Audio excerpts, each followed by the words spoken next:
Kristo turamuciye umufumani wacu turakunamye mutabazi wacu mwiza muhabwe icyubahiro mw'ijuru no mw'isi izina ryawe ryamamare mwami mu mazina yose nta n'indi zina atari izina rya Yesu turagoroye ibiganza imbere y'ibirenge byawe Yesu turasabye mwami w'icyubahiro ku bwacu aho dukoraniye hano turiko turakwambaza ijambo ry'Imana tugira twumve turasabye ngo mwemu yera ububasha bw'ijuru bwuruke muri iryo jambo mwaba turihanganike imitima yacu mwami yumve mwami mucuriye mw'ijuru urakoze mwami ndasengeye abakozi bawe ndasengeye ishengero ryawe twese dukoraniye hano turasabye mwami ikiganza cyawe dukoreko kandi uwariwe wese yumve ihumure mu mutima wiwe tubisabye mu izina ryawe ryera amen. Mwami w'umugisha mwicare turagomba kumva ijambo ry'Imana kandi turanyumva ku muntu umwe gusa kuko bobo nibo bamenya ingene bagenza ariko turabaye kandi umuntu umwe kuko twebwe twovuga ko twigisha kandi amasaha yaragikera bica bigorana ijambo turaregekeye umubyeyi tugomba duhe kaze Pasteur Niklas Niklas ashika hano arishikiriza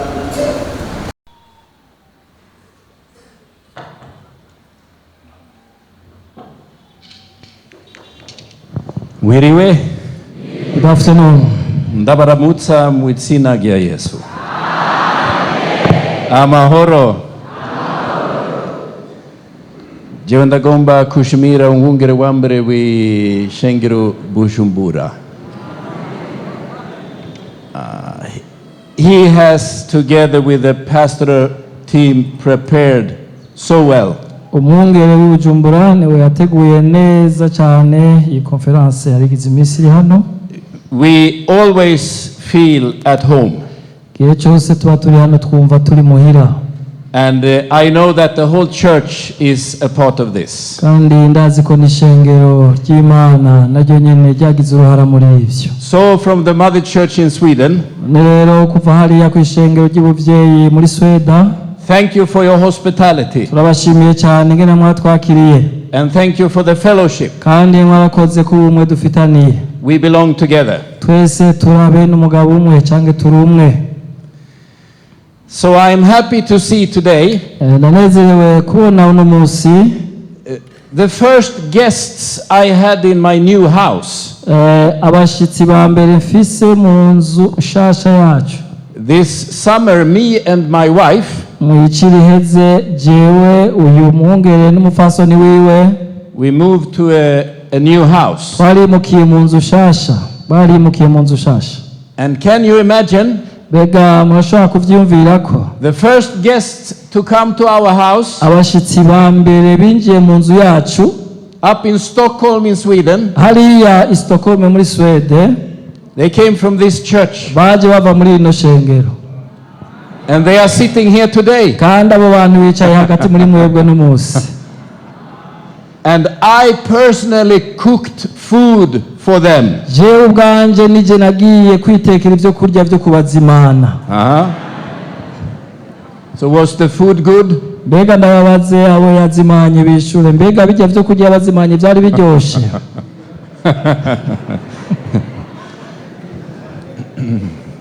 It is good to be able to give something back. Ni vyiza ko umuntu ashobora kuronka inkuru avuga mu nyuma. You always show us such grace and generosity. Misi yose mwama mutwereka ubuntu bwinshi no kutwakira neza. Now I will have a short sermon. Ubu ngomba dusangire ubutumwa bugufiya. And then I think I will leave.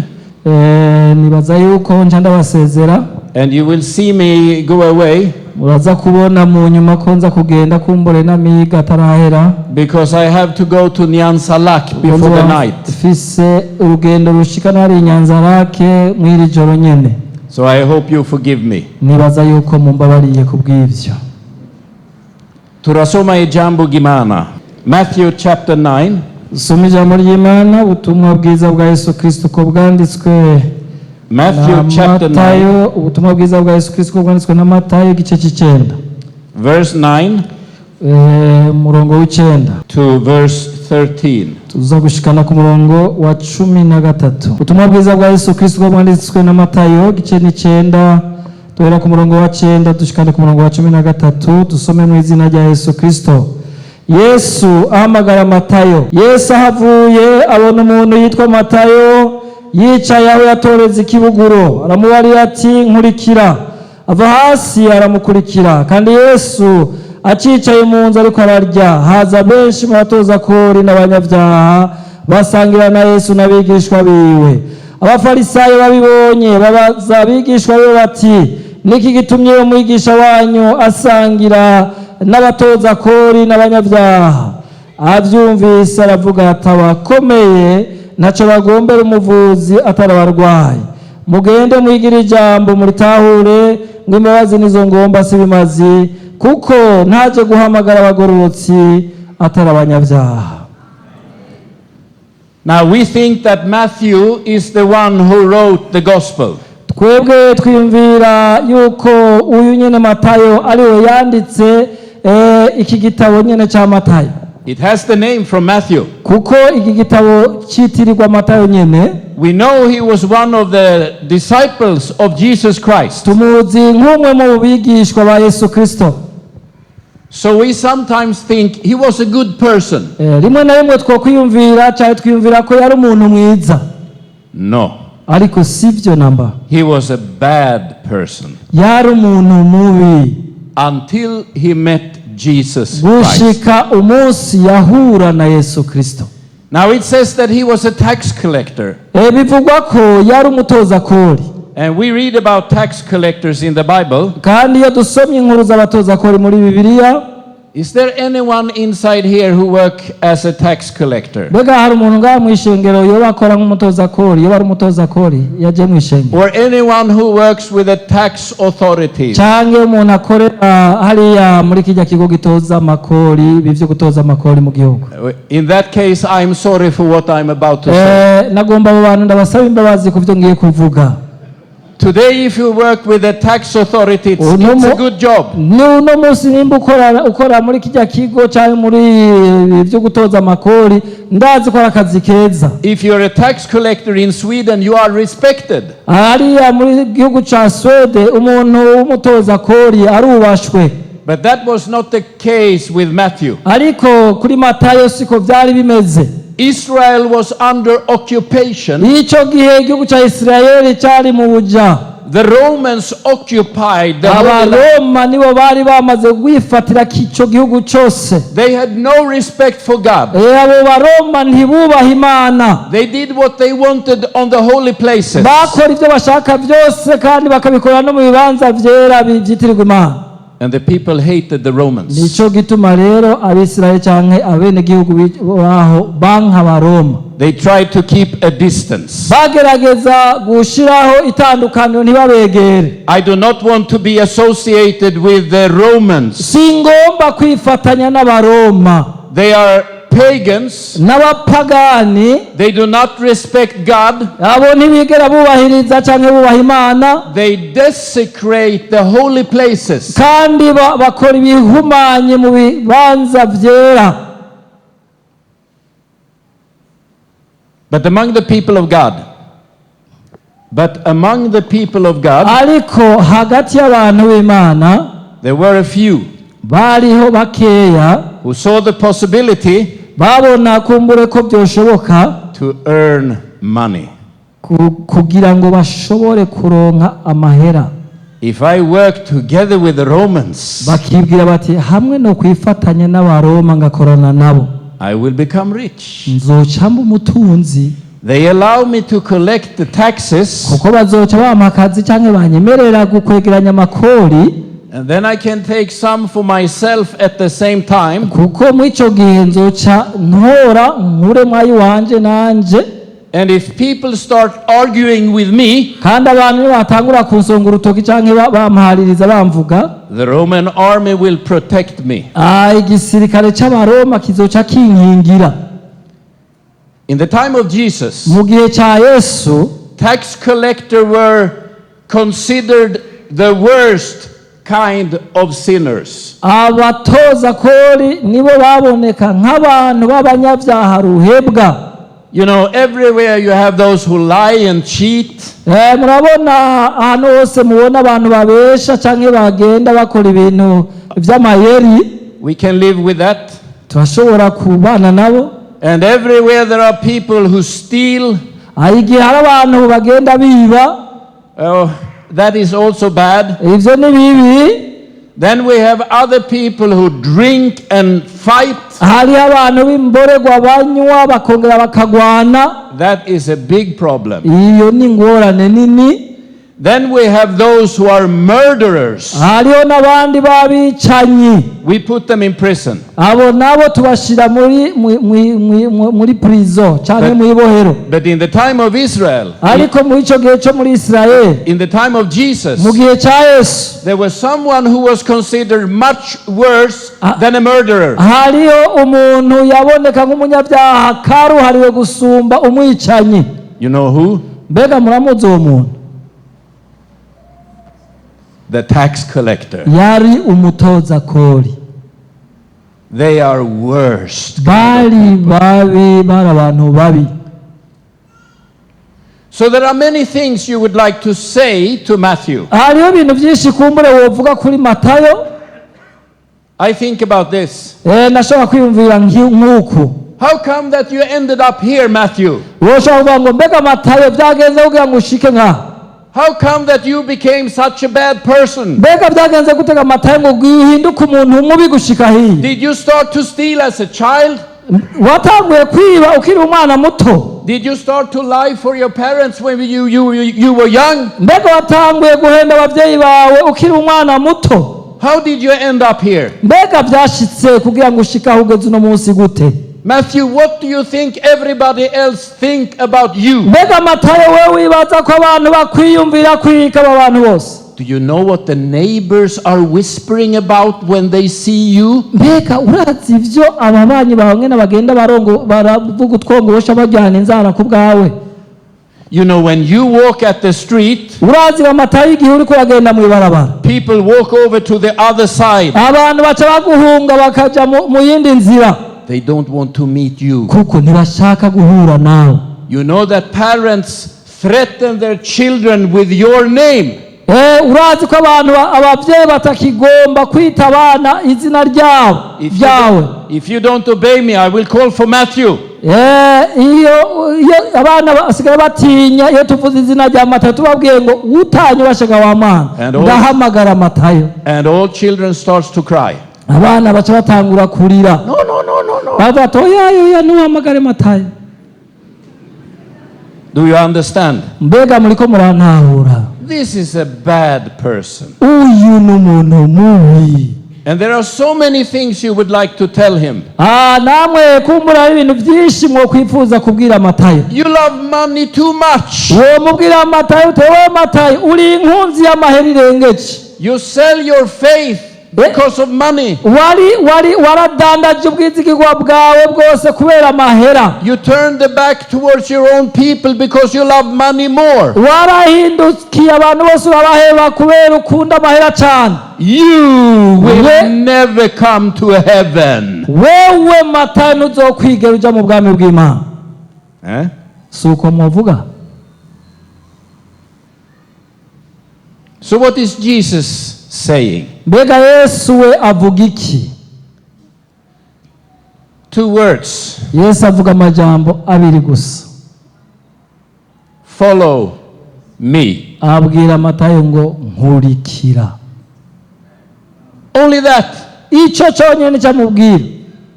Follow me. Nkurikira. Why? Kubera iki? People are so upset. Abantu ni babi. You should yell at him. babo bavuga bati wategerezwa kumufata uko nyene. You should do a miracle and make him blind. Abantu bavuga bati kumbure ico baciza nuko wari guhumura impumyi ugakora ibitangaza. Let heaven punish him. Reka kumbure ijuru rihane uyo matari. But what did Jesus do? Ico Yesu avuga mbega ni giki, ico akora ni giki? With the worst sinner you can imagine. Ico akorera umunyabyaha wa nyuma ruhebwa mushobora kwibaza. Come with me. Amubwira ngo nkurikira, ingo tujyane. Follow me. Nkurikira. You know, that is the best medicine in this world. Uwo ni wo muti wa mbere uhambaye mu isi ya none. What can we tell people who have messed up their lives? Mbega twobwira iki abantu bamaze kwihebura mu buzima bwabo? Well, we can tell them, what do you think everybody else will think? Turashobora kubabwira tubagiriza ati mbega urazi ibyo abantu bakwiyumvirako? What are you thinking? Wewe wiyumvira iki? You will burn in hell. Wewe uzoturirwa gusa mu muriro. But Jesus doesn't say that. Ariko Yesu ntiyigera avuga ivyo. And I don't think we should say that either. Natwebwe sinibaza ko ariko twategerezwa kuvuga. Jesus says one thing. Yesu avuga ijambo rimwe gusa. Two words. Kandi abivuga mu majambo abiri. Follow me. Iryo jambo ni ijambo rigabuye mu duce tubiri rivuga ngo nkurikira. Canke kurikira jewe. And this is my belief. Uko nanje niko nizera. We can never change another person. Nta muntu yoshobora guhindura uwundi muntu. I can yell. Ndashobora kumbure I can complain. Ndashobora kwidodomba mwidodombera. It doesn't help. Ariko ivyo naco bifasha. But if people hear the voice of Jesus, ariko iyo abantu bumvise ijwi rya Yesu, if they receive the invitation from Jesus Christ, iyo baronse ubutumire buva kuri Yesu Kristo, come with me, buvuga ngo ingo unkurikire, I know that the change will start. Aho niho nemera ko uguhinduka gutangurira. To be close to Jesus iyo umuntu yegereye Kristo Yesu is the strongest medicine in this world. Niwo muti wa mbere uhambaye muri ino si ya none. That can change darkness into light. Ivyo bituma umwijima wimuka ukahava hakinjira umuco. Turn death into life. Umuntu akava mu rupfu akaja mu bugingo. Make a sinner become a saint. Bituma umunyabyaha akizwa. What do we invite people to do? Mbega twebwe tugomba ko abantu bagira iki? Come close to twababwira Jesus. iki? Yesu ababwira ngo nimuze kuri jewe. Be in the presence of Jesus. Nimube hafi yaho Yesu ari. Walk beside him. Gendana na Yesu. Listen to his word. Umvirize ijambo ryiwe. Let the power of Jesus be in your life. Reka ubushobozi bwa Yesu bube mu buzima bwawe. And when people start to listen to that, iyo abantu batanguye kumviriza ivyo, their life will start to change. ubuzima cyangwa ubugingo bwabo niho buzotangura guhinduka. So this afternoon, uno mugoroba rero, I just remind you nagomba gusa kubibutsa of what you already know. kuvyo musanzwe muzi. Our calling Umuhamagaro wacu is to invite people to follow Jesus Christ. nuguhamagara nukubwira abandi bantu ngo nimuze mukurikire Kristo Yesu. It is not to yell Si bijanye no kwidodomba of all their sins. Canke gucira urubanza abanyabyaha. That will just kick them away. Kubabwira ngo nimugende. No, invite people to come to Jesus. Ariko nukubatumirira kuza kuri Yesu. And when people say, I cannot go to church. Nimba hari umuntu avuga ngo sishobora kuja mu ishengero. I'm not a good person. Jewe sindi umuntu mwiza. I will not suit among the Christians. Sinkwiye kuronka simbona ngana no kwambara mu bakristo. Then we know the story about Matthew. Muzoce mumubwira inkuru ya Matayo. The worst of them all. Uyo Matayo ari mubi gusumba bose. He was called by Jesus. Uwo nyene niwo Yesu yaciye ahamagara. Follow me. Yamubwiye ngo nkurikira. Who can we invite to come to church? Mbega ninde twohamagarira kuzohoraza kwifatanya natwe mu ngoro y'Imana? Everyone. Nuwari we wese. If Jesus invites Matthew, nimba Yesu yahamagaye Matayo, let's invite people to come reka to natwe Jesus. twame duhamagarira abandi bantu kuza kuri Yesu. It is the power and the presence of the living Jesus that will change people. Ni bushobozi n'ukubaho no kuza kuri Yesu bishobora gutuma abantu bahinduka. We cannot do it, Ivyo turashobora kubikora, twebwe ntidushobora guhindura abantu, but Jesus can do it. ariko Yesu ni wahindura, ni washobora. Now, I want you just to hear some things that Jesus is saying. Nari nagombye ko mwumva ico Yesu avuga. He says, it's the sick that needs a doctor, Yesu avuga ngo umugwayi ni wakeneye umuganga, not people who are healthy. ariko abantu bakomeye ntibakeneye umuganga. What does he mean? Ivyo none bisigura iki? Well, I think like this. Jewe niyumvira gutya, If you are sitting here nimba wicaye hano and you think in your heart, ukaba uriko yumvira kumbure mu mutima wawe there is something bad in my family. ko hari ibintu kumbure bitameze neza mu muryango wanje, It's not in your body, si vyerekeranye n'umubiri wawe, it's in the relationships. ni vyerekeranye n'imibano gusa. We have troubles. Ukavuga uti hariho ingorane, There are fights. hariho intambara, I feel sad. numva mbabaye, I don't know what kind of direction I should take. ubu simbona inzira kumbure nocamo, I'm a little bit lost. je nsa n'umuntu yatakaye. Or if you are sitting here Canke nimba wicaye hano and thinking, I have made the wrong decisions, ukavuga uti kumbure noba narihenze, I have taken really bad decisions, nafashe ingingo zitari nziza, and I feel sick in my heart. ubu numva mu mutima nsa n'umuntu arwaye, Where can I go? mbega nojahe? Let me tell you, Reka ndakubarire, there is a doctor hariho umuganga who says if you have problems, akubwira ngo nimba ufise if you ibibazo, struggle with darkness in your heart, nimba hari umwijima uri mu buzima bwawe, mu bugingo bwawe, come to me. ingo kuri jewe. But if you are sitting here Canke nimba wicaye hano and you are thinking like this, ukaba uriko uriyumvira uti I am perfect. jewe nta ngorane mfise, meze neza, I have never had a problem actually, sinigeze ngira ingorane gushika uno munsi, and I have never ever sinned. kandi sinigeze ncumura, Actually, I think I'm ready for heaven already. jewe ubu nibaza ko niteguye mbere no kuja mu ijuru. I think I am a saint. I think I am a saint. Nibaza ko genda uwera. Let me tell you, you don't need Jesus. Reka ndakubwiza ukuri, we ntukeneye Yesu. Why? Kubera iki? He says, I'm a doctor. Kuko wowe uvuga uti jewe ahubwo nije ndi muganga, we avuga ati ndi muganga. And what is the profession of a doctor? Mbega akazi k'umuganga nakahe? To treat the sick. Ni ukuvura abagwayi. This is very hopeful.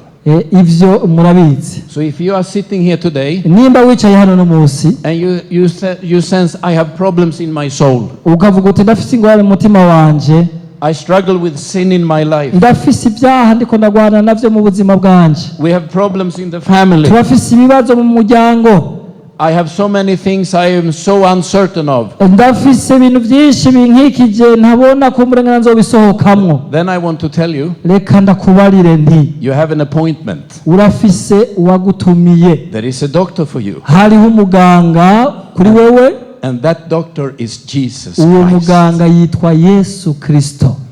It is only the sick who needs the doctor. N'abarwaye bonyene baba bakeneye umuganga.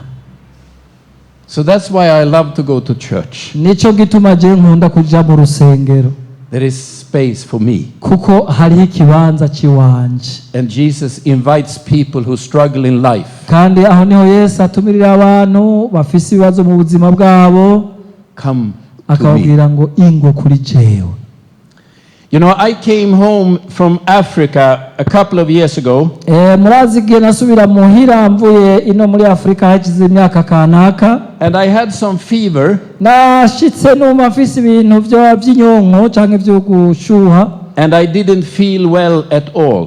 shitse hariya sinigeze numva ko meze neza namba. So after a week, I went to the doctor. inyuma y'indwi imwe naciye nja kuraba umuganga And I said, Doctor, I do not feel well. ndamubwira ngo muganga by'ukuri numva ntameze neza. And the doctor say, I will take some tests. Muganga arambwira ati by'ukuri ngomba ndagufatira ibipimo kanaka. And they took a lot of tests. kandi yafatiye ibipimo byinshi cyane. And then he called me back. hanyuma mu nyuma arantumako. And he said, there is no problem with you. acambwira ati nasanze atakibazo ufise, nta kibazo ufise. But I have fever, doctor. ariko nkamubwira nti numva mfise intege ngenda I don't feel well.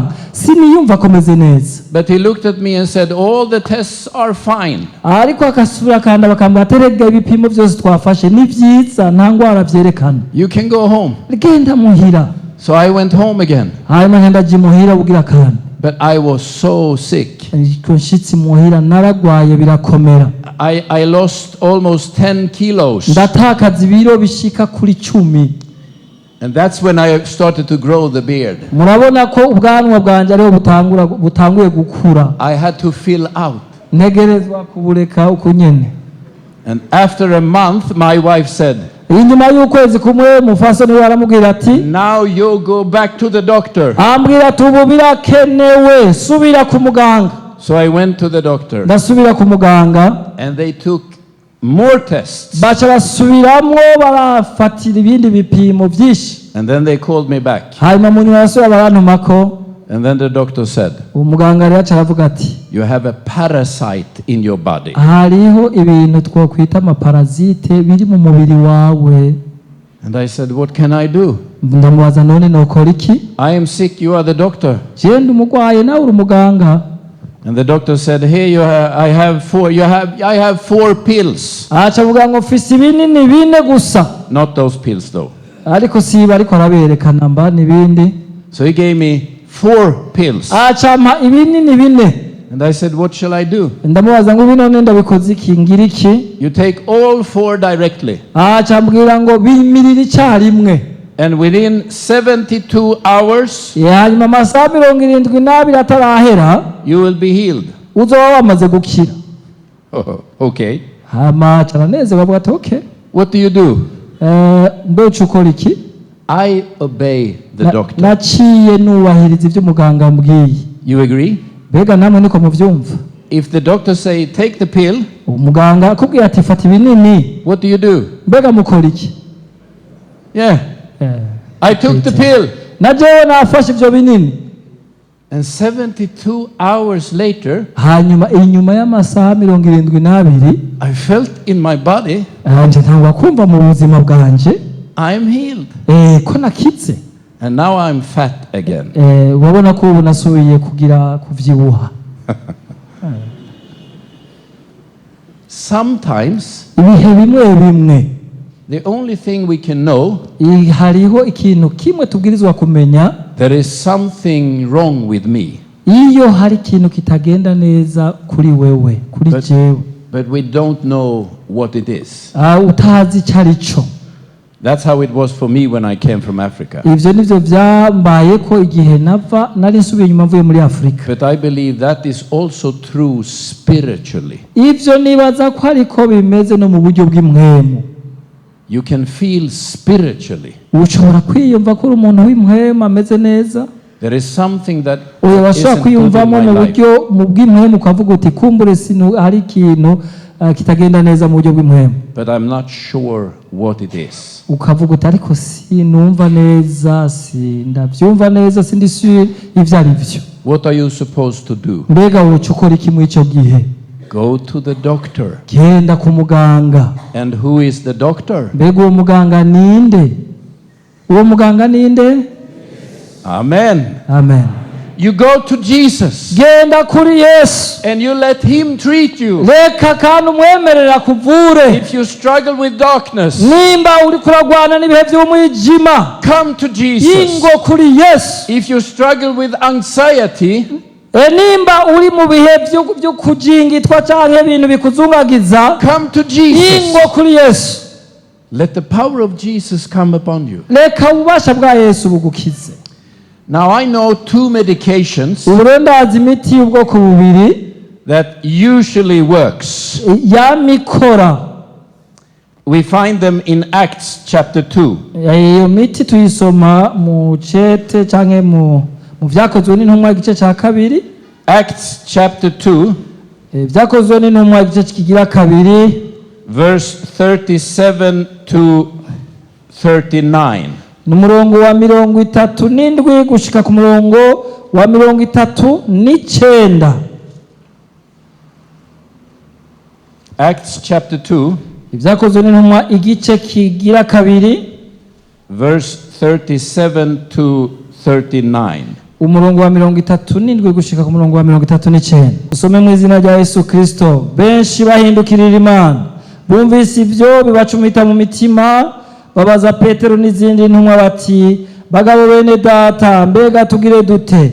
Petero arabishura ati, nimwihane, umuntu wese muri mwebwe abatizwe mu izina rya Yesu Kristo, mubone guharirwa ivyaha vyanyu, kandi muzohabwa ingabire ariyo mpwemu yera, kuko isezerano ryanyu kandi ari ry'abana banyu n'abari kure bose, abazohamagarwa bose n'Umwami Imana yacu.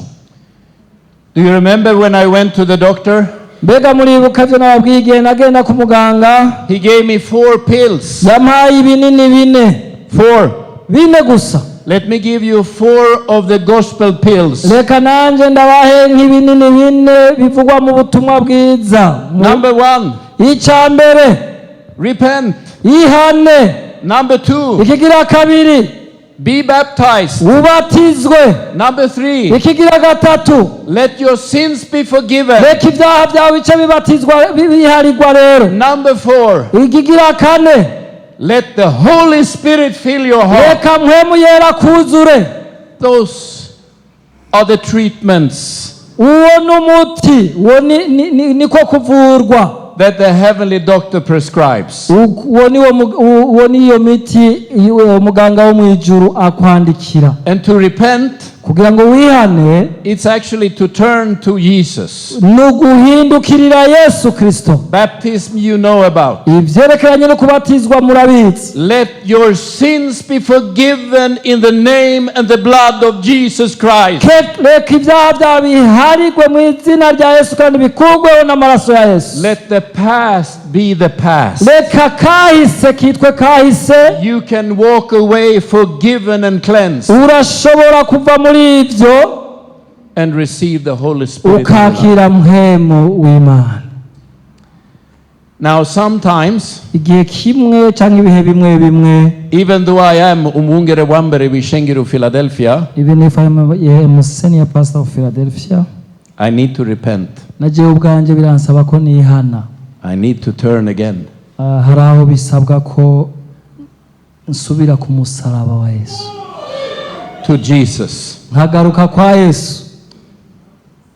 I actually have to say, ubu nababwira yuko forgive my sins. nkamubwira nti Yesu harira ibyaha byanje. And I always pray, kandi igihe cyose nama ndiko ndasenga, let your Holy Spirit fill my heart. ndamusaba nti ndagusavye ureke mpwemu wawe yera anyuzure. I live in my baptism. uko niko nama mbaho mw'ubwo buryo bw'umubatizo. Still I turn to Jesus. igihe cyose mpindukiriye Yesu I Kristo, receive forgiveness. nca ndonka guharigwa ibyaha. And I pray, let the Holy Spirit flow in my heart. ngaca nsenga Imana avuga ngo mpwemu yera nyuzura mu bugingo bwanje. Who will give you that treatment? mbega ninde ashobora kuguha uwo muti?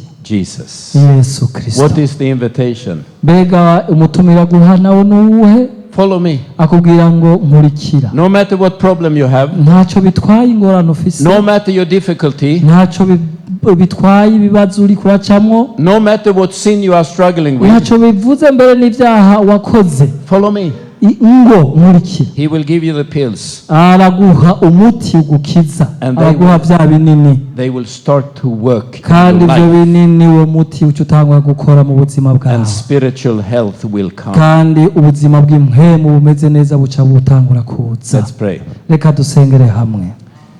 Jesus, thank you for being a doctor. Yesu Kristo turagushimiye kuri umuganga. You do not call the healthy ones. wowe ntiwigera uhamagara abakomeye, You call people who struggle. wowe uhamagara abari mu ngorane. There is always place for a sinner around you. Mwami ndagushima ko hamaye ikibanza ku banyabyaha baza kuri wewe. And you give us the heavenly pills. Ugacuduha mwami binini biva mu ijuru bituvura. Repentance, baptism, Mwami duha kwihana no kubatizwa, forgiveness of sins, tukaronka and Holy Spirit. guharirwa ibyaha byacu kandi tukabatizwa muri mpwemu yera. You know, this day, Mwami urazi muri ino minsi some of us have to turn back to you. abantu bamwe muri twebwe babwirizwa kugaruka kuri wewe. We need to live in the forgiveness of sins. Mwami turagomba ngo baronke guharirwa ibyaha And I byabo. ask you, Mwami ndagusabye, let the power of your Holy Spirit work in our soul, mind, and feelings. reka mpwemu yera asukwe mu mitima yacu kandi aganze arongora ivyiyumviro byacu nuko twiyumva. In the name of Jesus Christ. Nsenze nimwe nizeye mu izina rya Yesu Kristo. Amen. Amen.